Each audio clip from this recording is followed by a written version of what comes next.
and gentlemen. Welcome to the 7-Figure Fashion Business Podcast, where we talk about the fashion industry and how to get your fashion business to 7 figures. From manufacturing strategies, cut and sew designers, to fashion hot topics and the latest fashion trends, I'm your host, Monica Monique. And I'm your host, XYZ. And let's jump into today's episode. All right, you guys, a lot of you have been asking me for a resource list and to make a vendor's list or a manufacturer's list. And I'm going to tell you the number one resource that I use. Hold your breath for this one because it's a game changer. The number one resource I use as a fashion designer, as a custom gown designer, as a luxury gown designer, as a business owner, as an entrepreneur, the number one resource I use, fabrics, materials, lookbooks, media, PR, everything. The number one resource I use is Google.com. I'm going to spell it for you. Google.com. I would look crazy if I sold you a list and it was only one website on it. Yo, well, want y'all money back? Google.com. Other resources I use, YouTube.com, Instagram.com, Amazon.com, AliExpress.com, Alibaba.com, Facebook.com, Facebook Ads Library, or Facebook.com/Ads Library.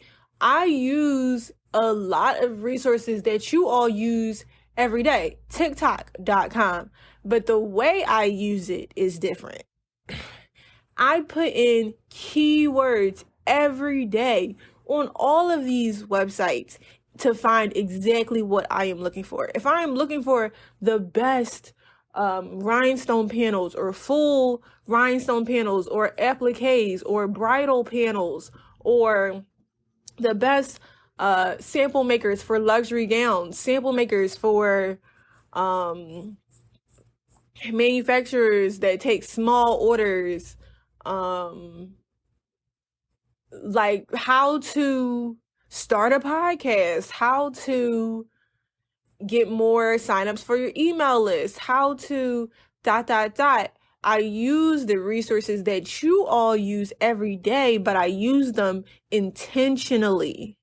I type in exactly what I'm looking for, exactly what I need. I'm not necessarily looking for everyday things. I'm digging deeper. If I find, if I go to google.com, right, and I'm looking for the best sample makers for luxury gowns, right, let's type that in.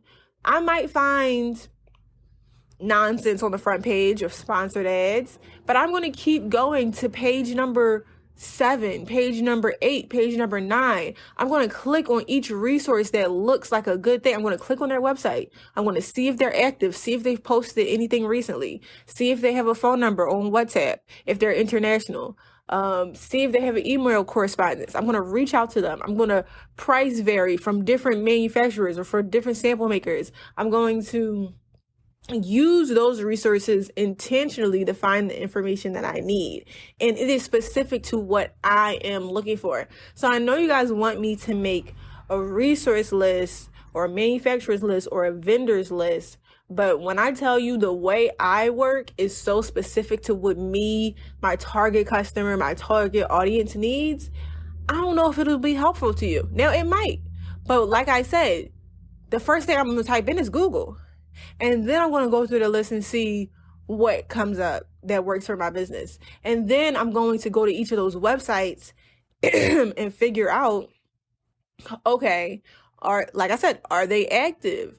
Are they responsive? Email them what I'm looking for. See if they respond back. Most of these people might not even respond back, but the 2 or 3 that do, I'm going to try to build a relationship and see what their company does and correspond with that person so I can see if that works.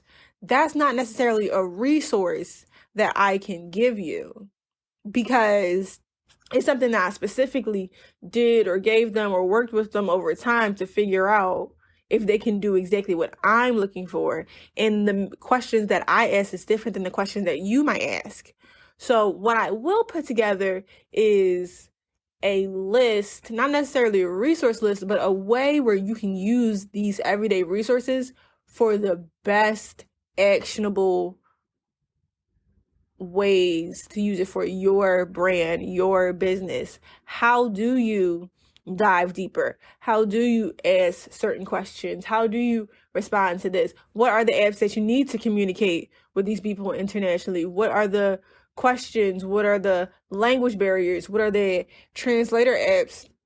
What are the customary things? Because you might not even be thinking about this, but if you're corresponding with somebody in Nigeria, you have to speak to them differently for them to respect and honor you than a person in India or Dubai or China.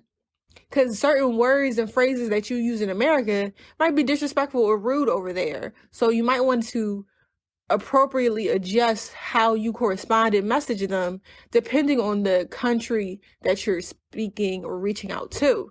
And a lot of people don't even know that little bit of information. So I'm definitely going to put a resource of how to interact with these brands, or these companies.